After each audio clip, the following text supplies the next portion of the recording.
سلطان عالمگیر سب کہہ دو رحمت اللہ علیہ، بادشاہ وقت ہے، حکمران ہے دلی کا، در خیبر سے لے کر چاٹاگاؤں کی پہاڑیوں تک سلطان عالمگیر کی بادشاہت ہے، مگر دیندار اتنا ہے، توجہ کرنا، بادشاہ عالمگیر کو مدنی کریم صلی اللہ علیہ وسلم کی 5000 حدیثیں زبانی یاد تھی، بادشاہ کو 5000 حدیث شریف زبانی یاد تھی، اور آج کل کی ہائی تعلیم کے بارے میں تمہیں بتاؤں، کتنے سالوں کی بات ہے، عام خاص باغ میں جلسہ ملتان میں ایک وزیر آیا، تقریر کرنے سے پہلے کہنے لگا پڑھو درود شریف لا الہ الا اللہ محمد الرسول اللہ۔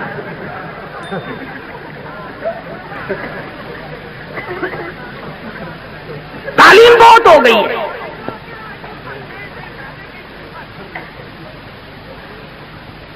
عالمگیر بادشاہ نے 40 علماء بٹھا رکھے تھے جو فتویٰ لکھتے تھے، رات کو فتوے سنا کرتا تھا اور اشکال پیدا کرتا تھا۔ ملا جیمن رحمت اللہ علیہ عالمگیر کا استاد ہے، انتقال کر گیا، میں نے اور آپ نے بھی مر جانا ہے، فوت ہونے سے پہلے وصیت نامہ لکھ دیا، فرماتے ہیں میری نماز جنازہ وہ آدمی پڑھائے جس کی تمام عمر میں جب سے ہوش و حواس سنبھالا ہے اس کی ایک دن بھی سفر میں، حضر میں، دکھ میں، درد میں، بیماری میں کبھی بھی کسی حال میں بھی تہجد کی نماز قضا نہ ہوئی ہو۔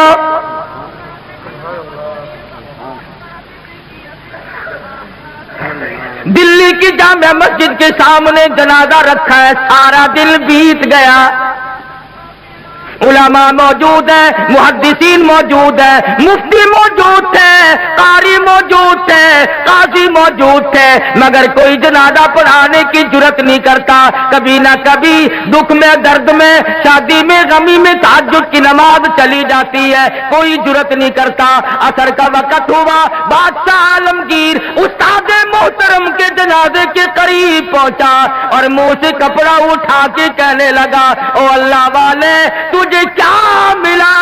دنیا سے جاتے جاتے میرا راز کھول گئے۔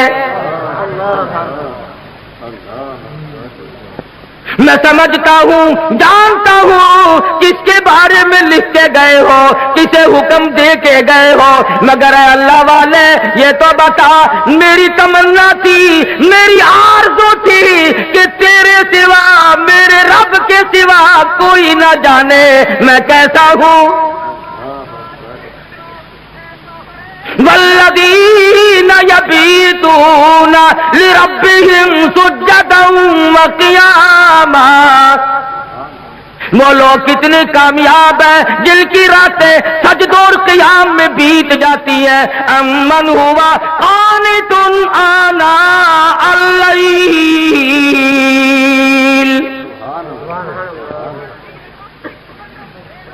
عالمگیر بادشاہ کھڑا ہو کے رو رہا ہے اور کہنے لگا اللہ والے تجھے کیا ملا، دنیا میں میرا راز کھول دیا، اب میں بڑا مشکل میں ہوں، اگر میں اپنا راز بچاتا ہوں تیرا جنازہ پڑھانے والا کوئی نہیں، تیرا جنازہ پڑھاتا ہوں تو میرا راز نہیں بچتا، اللہ والے میں مصیبت میں آ گیا ہوں، میری تو بڑی تمنا تھی میرے رب کے سوا کوئی نہ جانتا میں کیسا ہوں۔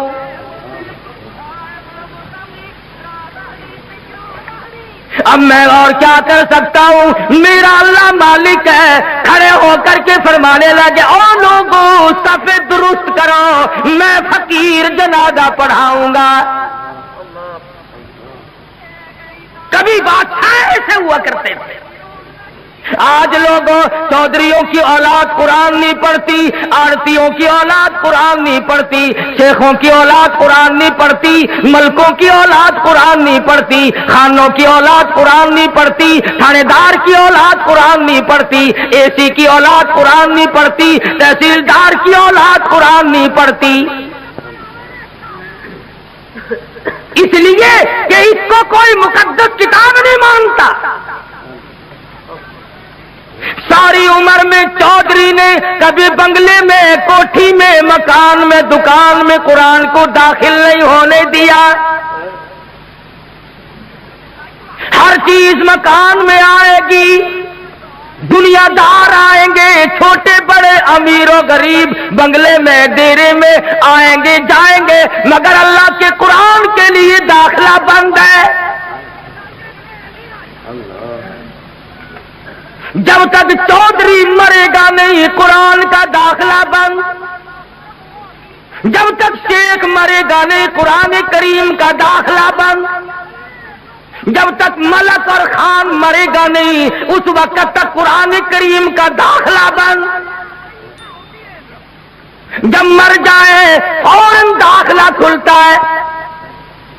اس مسجد کے مولوی کو بھی بلا کے لاؤ، اس مسجد کے مولوی کو بھی بلا کے لاؤ، ادھر کے طالب علم بھی بلاؤ، ادھر کے طالب علم بھی بلاؤ، چاروں طرف بیٹھے ہیں، قرآن مجید کی تلاوت ہو رہی ہے، مرنے والے کا بیٹا بیچ میں کھڑا ہوتا ہے اور کہتا ہے مولانا او قاری صاحب آج تو اتنا قرآن پڑھو، آج تو اتنا قرآن پڑھو، آج تو اتنا قرآن پڑھو، میرے ابا مرحوم کو بہشت میں ٹھوک کے جانا۔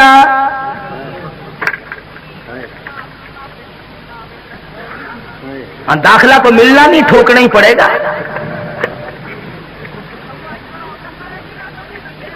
آج قرآن یاد آیا، اس کا مطلب تو یہ ہوا کہ یہ قرآن مردوں کے لیے اترا ہے۔ موٹر کار زندوں کے لیے، ہوائی جہاز زندوں کے لیے، ریل گاڑی، ہوائی تمام سواریاں، تمام سبزی ترکاری، پھل فروٹ، عورت مرد کے لیے، مرد عورت کے لیے زندہ چاہیے۔ اور لوگوں انصاف کرو، ہر چیز زندوں کے لیے، خدا کا قرآن مردوں کے لیے۔